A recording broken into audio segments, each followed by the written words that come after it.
My husband thought he had won when he threw me out, until one legal document flipped his world upside down. For my birthday, all I wanted was one simple thing, a chance to take a trip for myself. Something small, something I could finally enjoy after a lifetime of putting everyone else first. But my husband, Walter, laughed at me. "You're too old for that nonsense," he sneered, slamming his fork onto the table. The sharp clang echoed through the dining room. My daughter, Eliza, sighed, shaking her head. "Mum, if you really go, who's going to pick up Maisie from school? You know how busy I am." That was it. Not once did they ask what I wanted. To them, I wasn't a person with dreams. I was just the help.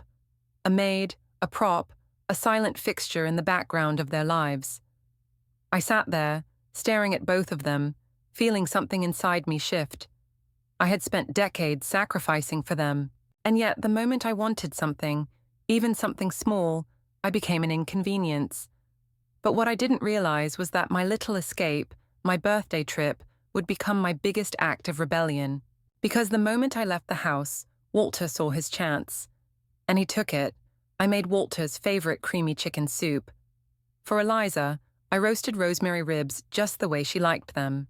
For my 2 granddaughters, I baked fresh blueberry muffins and made caramel pudding. And for myself, I treated myself to garlic butter baked crab, something I had been craving for ages. Walter took a sip of his soup, frowned and muttered, "A little too salty. Maybe ease up on the salt next time." Eliza shot him an exasperated look, then wrapped her arm around me. "Dad, your taste buds are ridiculous. It's perfect. Mom's cooking has always been my favorite." She turned to me, a soft smile on her face. "Actually, Mom, we were planning to take you out to a nice restaurant for your birthday. But, well, there have been some layoffs at the company, and my bonus was cut again." I patted her hand with a smile. "That's okay, sweetheart. This is cozier than any restaurant. I'm happy right here with all of you." Eliza's smile brightened. "You're right, Mom. Let's eat more." I smiled and nodded, ready to dig into the crab, but just as I reached for my fork, my phone rang. The noise in the dining room was too much, so I stepped out onto the balcony to take the call. It was only 10 minutes, maybe a little more, but when I returned, my plate was completely empty. The crab was gone. Even the shells had disappeared. The plate was clean except for a few streaks of sauce. I froze, scanning the table. Eliza gave me a nervous smile. "Mum, that call took a while. Come on, sit down and eat something." I sighed softly, then sat down and reached for my soup. Walter, already irritated, grumbled, "Who the hell was calling you for so long? And while you're up, pass me the cornbread." He pushed his empty plate toward me, and without thinking, I got up to clear it. "It was Nora," I called over my shoulder as I moved toward the kitchen. "She called to wish me a happy birthday." I couldn't help but laugh, even as I moved around the table. She suggested we join a travel group together and head to DC to see the Lincoln Memorial. She said we'd better go soon before our knees can't handle it. That trip had been a secret wish of mine for as long as I could remember. I had always wanted to stand before the massive statue of Lincoln, to gaze over the reflecting pool and feel the weight of history standing there. Walter had been there once, years ago, but I'd never made it. The demand to leave his own home echoed with fury, a nearby possession shattering as he stood over me, his face a mask of rage. My suitcases sat by the door, their contents spilling, a testament to the upheaval. The younger woman hovered near him, a possessive hand on his arm, her expression smug. He screamed at me to get out, calling me names, declaring that this was her home now, that they were starting over with a life he claimed I could never provide. I looked from him to her, then back to him, a small, almost pitying smile on my lips. I questioned if it was truly his house. Reaching into my handbag, I deliberately retrieved a folded document, smoothing it open. This paper, I explained, told a different story. It stated that the house he was so generously giving away was, in fact, mine, and had been since long before my unfortunate marriage to him. His jaw dropped. Her smugness vanished, replaced by confusion, then dawning horror. I told her, with a sweet, dangerous smile, that if anyone was leaving, it wouldn't be me. He thought he had kicked me out for his mistress, but that one paper turned everything upside down. It began on my 65th birthday. All I wanted was a trip for myself. Instead, he called it nonsense, and my daughter told me not to cause trouble. They never asked what I wanted. I was merely the help, a maid, a prop, a silent fixture. When I finally took that trip, he used it as an opportunity to bring his mistress home, discarded all my belongings, and screamed at me to leave his house. But I just smiled, unaware as he was that I was already prepared. It all started with a small wish for my 65th birthday. I had enrolled in a senior tour group, a simple 3-day trip just for me. That evening, the dinner table was laden with food I had carefully prepared. He ate with grim focus. My daughter tried to maintain a cheerful facade, while her children picked at their food. I had made everyone's favorites. I tried to sound casual as I mentioned the lovely little tour I'd found with my friend, just for a few days. He slammed his fork down, the metal clattering sharply. He called the idea ridiculous, stating I was too old for such things, and it was a waste of money. My daughter, frowning with disapproval, questioned who would handle childcare if I went. I quietly mentioned it was for my 65th birthday. He retorted, asking what my 65th birthday was an excuse for, more spending on frivolous nonsense, adding that I hadn't earned $1 in 30 years. I looked at them, feeling as if I were on trial, my only crime wanting something for myself. In that moment, something inside me shifted. I'd had enough.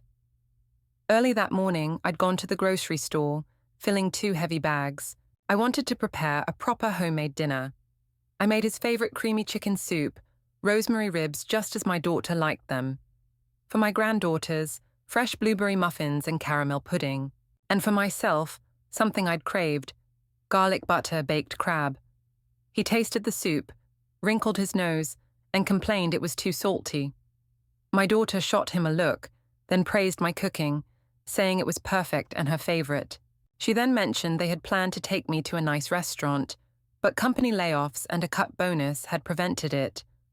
I patted her hand, forcing a smile, saying it was cozier at home and I loved having dinner with them all. Just then, my phone rang. I stepped out to the balcony. It was my friend, wishing me a happy birthday and excitedly talking about our upcoming trip, urging that if we didn't go soon, our knees wouldn't make it. I laughed softly, assuring her I was working on it. When I returned, 10 minutes later, my plate was empty. The crab was gone, shells cleared. Only sauce streaks remained. I stood there, stunned, asking about my crab. My daughter smiled awkwardly, explaining the call took a while. The children were eyeing it, and he loves seafood. She urged me to sit and eat something else, saying the soup was still warm. He, already annoyed, demanded to know who had called for so long and told me to pass the cornbread, pushing his empty plate toward me. I instinctively picked it up. I told them it was my friend, calling for my birthday and to discuss the trip.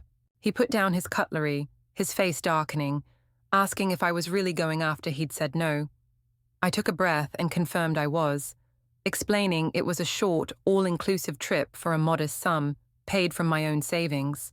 He scoffed, anger boiling, questioning my savings, calling it money he earned, and declared I was too old for such foolishness, forbidding me from going.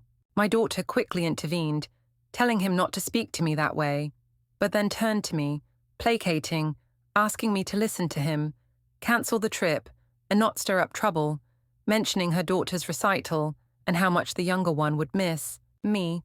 She reached for my soup plate. I pulled back slightly, my hand slipped. The plate crashed, scattering soup and shards. He slapped the table, sneering, calling me clumsy, questioning my fitness to travel if I couldn't handle a plate, saying I'd never contributed anything and didn't deserve to enjoy life. My daughter told him it was enough then, her voice strained, asked me to clean up the mess and eat something, as the food was getting cold. I didn't move. I stared at my empty crab plate, then the mess on the floor. I asked if anything I wanted to eat was left, specifically the crab. He, livid, reached onto my granddaughter's plate, grabbed a piece of crab, and flung it onto my empty, sauce-streaked plate, sarcastically asking if I was happy now. Sauce splattered my apron. He slammed his fist on the table, saying if it weren't for the children, he'd teach me a real lesson. He then stormed off, slamming the bedroom door. My daughter sighed, took her younger child, and disappeared into her room, avoiding my gaze. The older child followed, looking scared. I was left alone amidst the ruins of my birthday dinner. My son-in-law, who had been awkwardly silent, finally spoke, mentioning travel was expensive and promising they would ensure I got to travel someday, just not right now. Someday. The eternal promise. His parents had just returned from a luxury cruise, paid for by my daughter and him, their adventures flaunted on social media while I scrolled through photos at home, a bitter taste in my mouth. I quietly stated I had my own savings and wasn't spending their money. He awkwardly reiterated their promise, saying things were tight. I waved him off, tired, having heard enough. He retreated.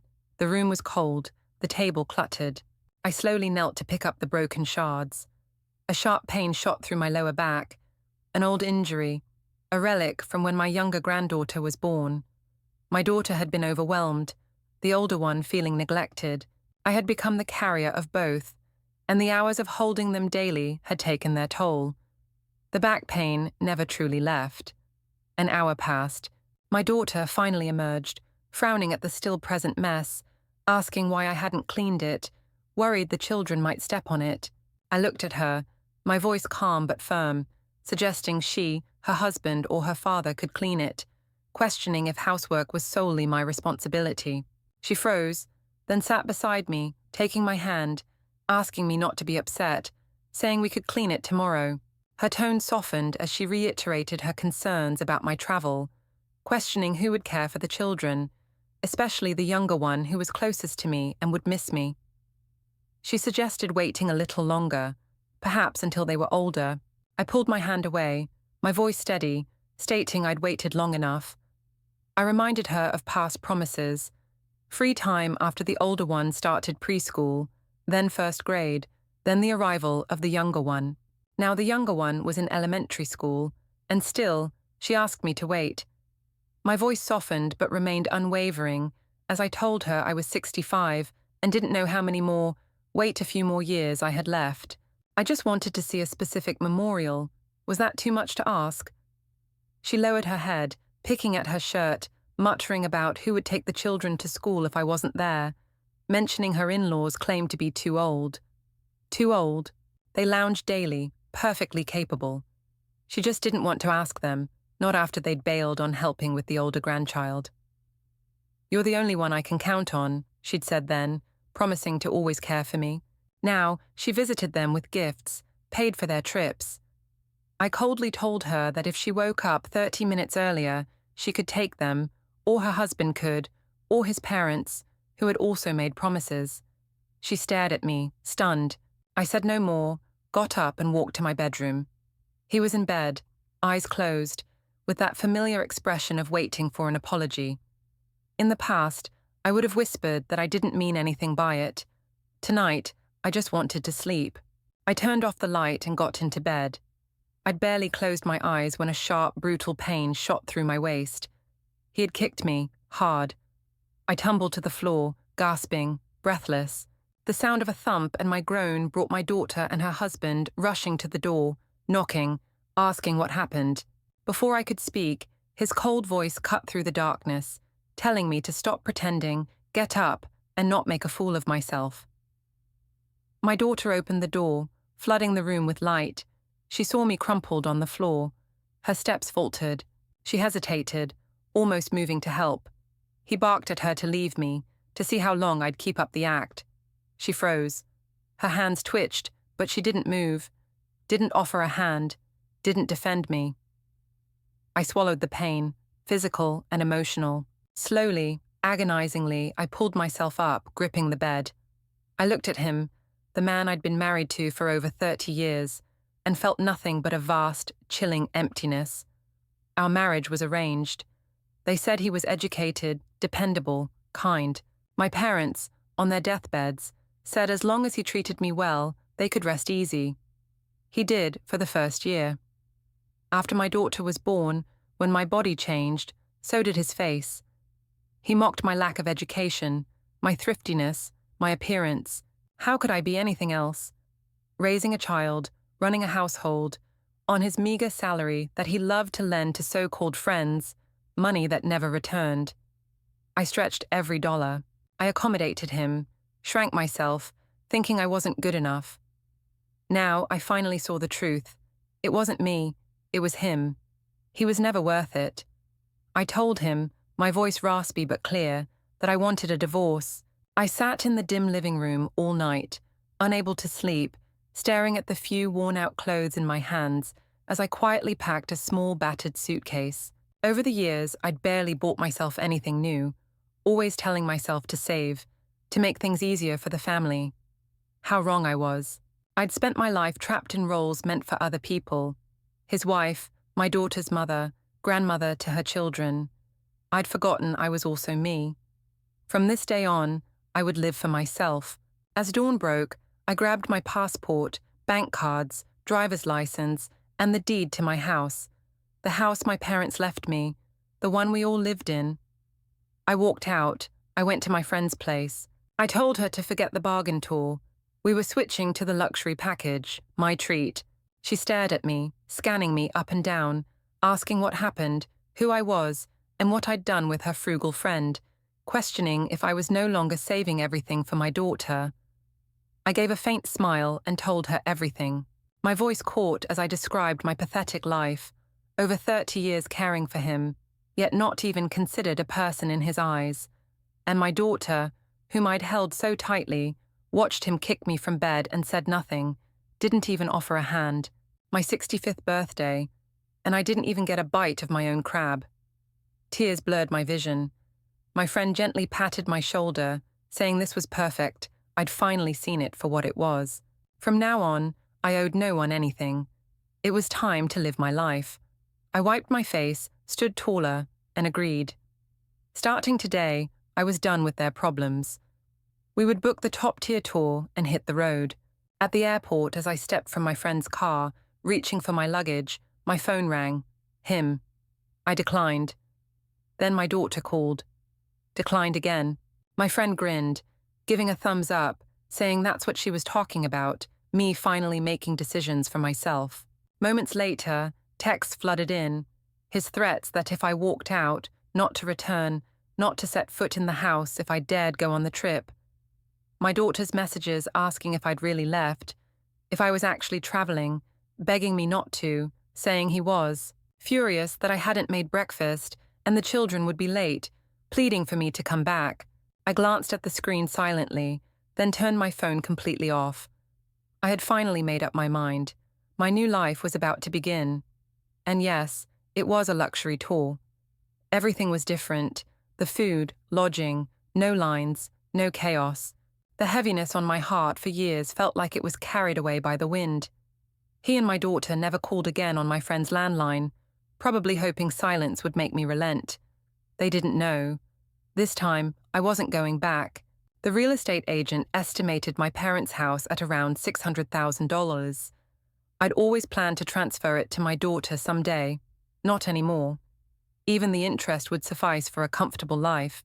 Why continue punishing myself for those who never appreciated me? I wanted to list it during the trip, but the agent needed updated photos. 10 days later, back in my friend's guest room, I scrolled through texts on my reactivated phone. My daughter wrote asking when I was coming home, saying she felt she had a new mother already, that the neighbor was practically moving in, and he said the neighbor was a real woman. My friend, peeking, remarked he was moving fast, asking if I was really getting the divorce.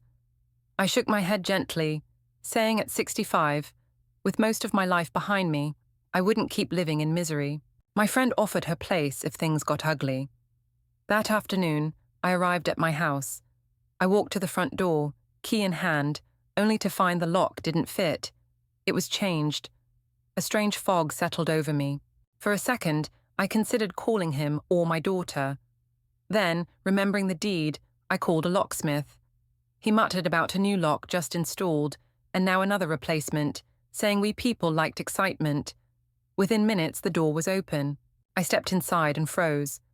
Family photos of me with him and my daughter, gone. My clothes from the closet, gone. My toiletries, gone. Even my handcrafted decorations, missing, as if I'd never existed there. A voice from behind asked why the door was open, if someone broke in. I turned. It was the neighbor my daughter mentioned, carrying groceries, looking smug. Her eyes widened slightly at seeing me, then narrowed. She said he told her I wouldn't be back. I icily replied, "Did he now?" Soon, he and my daughter rushed home, clearly summoned. He saw me and snorted sarcastically, asking if I'd finally remembered how to come home, reminding me he'd said not to bother, that I wasn't welcome, that this was the other woman's home now. My daughter pulled me into the kitchen, whispering sharply about where I'd been, how chaotic things were, no meals, no school transport, a messy house, and how the neighbor had stepped in the moment I left, practically replacing me. Her eyes held subtle blame as she warned me the neighbor knew how to get on his good side and I should watch myself. I pulled my hand away, glancing into the living room where the neighbor arranged flowers on my coffee table. He immediately stepped between me and her, protectively shielding his mistress, asking what I was looking at, claiming if not for her, the house would have fallen apart, blaming my selfishness for running off. His tone shifted, eyes narrowing, as he asked, since I wanted a divorce, what was I doing back here? I gave a cold, slow smile. This was it. I told him I came back for what was mine, reminding him the house belonged to me, not him. I pulled the deed from my bag. The neighbor, who had sidled up, froze, her face stiffening, blurting out, "What? Didn't you say this house was yours? That she had nothing?" His face turned ashen, his mouth opening and closing wordlessly.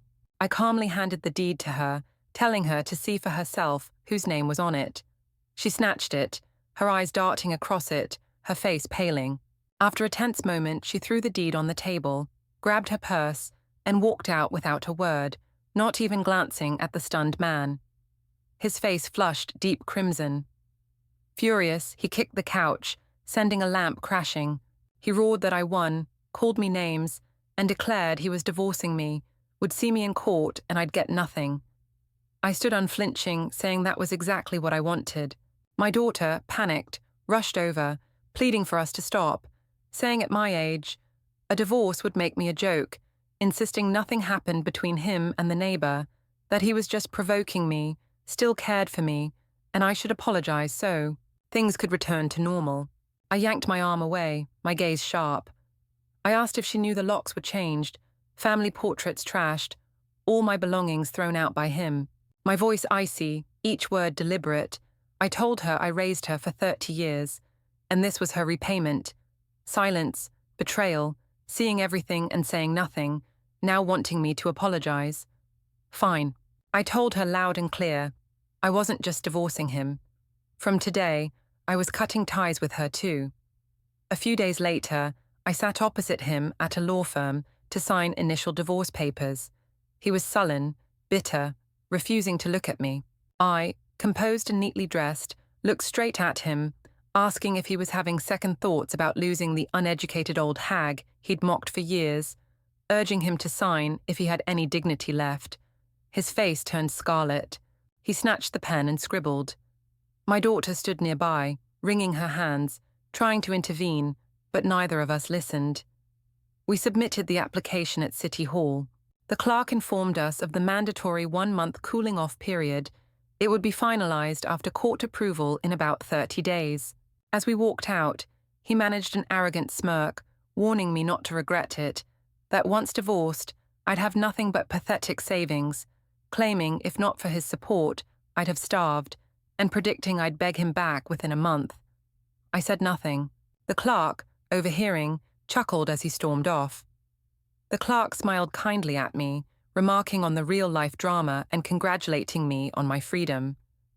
I smiled back, calm and certain, thanking her, believing I was. Back in my temporary apartment, I sent freshly taken photos of my old house to the agent. That little place downtown was worth nearly $600,000. I told the agent to lower the price if needed for a quick sale, adding a note that while technically mine, My ex-husband and his associates were still inside and might not be easy to clear out. The agent on the phone reassured me they'd handled such situations. If the price was right, buyers could manage. A few days later, the agent messaged, "Someone interested, a buyer experienced with problematic tenants." I met him. He was huge, broad-shouldered, tattooed. Gruffly but directly, he said he'd heard about my situation, and once the place was his, he'd ensure those people cleared out fast. I couldn't help laughing. He looked rough, but I liked his straightforwardness. We signed. He must have gotten wind of it.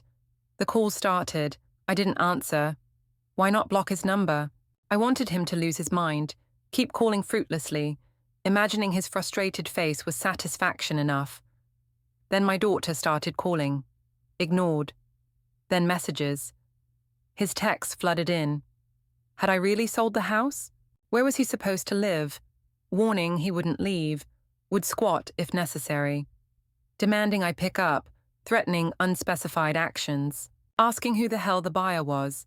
That people were there to throw them out. Changing locks again. That he was calling the police. Telling me he was with the other woman. It was too late for me to crawl back. Then my daughters. Had I really sold the house? What about her and the children, their things? Pleading not to be ignored, admitting she was wrong, saying the children kept asking for me, promising if I came back she'd make him apologize, swear the other woman would never enter, that I was her only mother. Too late. She knew right from wrong, but lacked courage when she thought he held all the cards. She feared losing me less than she feared the other woman getting his pension. The court sent the official divorce decree. I sent him a single message. "It's time. We pick up the certificate today." He looked different. The once meticulous man wore a wrinkled shirt, hair grayer, mismatched socks. He saw me, stylish, new haircut, confident, and froze, muttering, "Why do you look so stylish?" I flatly said, "Let's go. No more talking." He hesitated, mouth opening and closing, then said, "Maybe we should get back together." He didn't want me to regret this. I glanced at his socks, met his gaze with a cold, amused look. "Regret?" I said. "The only thing I regret is not leaving you 30 years sooner. Don't make me lose what little respect I have left." We received our official papers. The house, my premarital property, was entirely mine, now sold. Shared assets were minimal. We split less than $10,000 each. Sunlight poured down, a medal of freedom on my shoulders. He kept his head down. He and my daughter thought without them, without financial support, I'd crumble. What they didn't know was I was already making more money than both combined. During that trip, my friend and I stumbled upon a street performance. A young man with a microphone called out for someone to finish lyrics for $100 per song. My friend shoved me forward, reminding me I was our hometown's golden voice. The young man grinned, handed me the mic, and started singing. Without missing a beat, my voice surprisingly strong, I continued. His eyes lit up. He sang more, and I finished it smoothly, more confidently. A crowd gathered. He was thrilled, exclaiming I was amazing, should release an album. It wasn't the first time. Years ago, a talent scout approached me after a community performance, saying my voice was powerful, I belonged on stage. I told my husband. His face darkened. He lashed out, saying women chasing that life weren't respectable, threatening divorce if I considered it. So I swallowed my dreams. Decades later, holding a microphone again, the crowd grew. I kept singing a song of survival, the applause drowning out the music. This wasn't just a song, it was my rebirth. I felt like that young woman again, unbeaten by duty, untrapped, with dreams and fire, finally free. I lost count of the songs. Afterwards, the young man asked if I'd join their band regularly, at his bar, offering monthly pay. I smiled. Why not? 30 years ago, stuck between kitchen and duty, chained to an unseeing family, now I stood on my own stage. I became a regular, singing, chatting, telling stories. Within a month, everything had changed. Business had boomed, and people were coming just for me. I wasn't sure how it happened, But my reputation spread quickly, like wildfire in a dry field. My first paycheck was $6,000. It felt surreal, almost too good to be true. I hesitated at first, thinking about refusing it. After all, I wasn't used to being valued in this way. But the young man who had hired me insisted it was just the beginning, that my value far exceeded that initial sum, and that I should get used to it. I felt an uncomfortable thrill at the idea of this newfound power. No longer dependent on anyone, especially not my ex, I could finally breathe. But then came the calls, the messages, the voicemails. He'd seen a fan's video of me singing, and just like that, the floodgates opened. I ignored every single one. At first, the idea of hearing his voice again was unbearable. Then, my daughter texted me.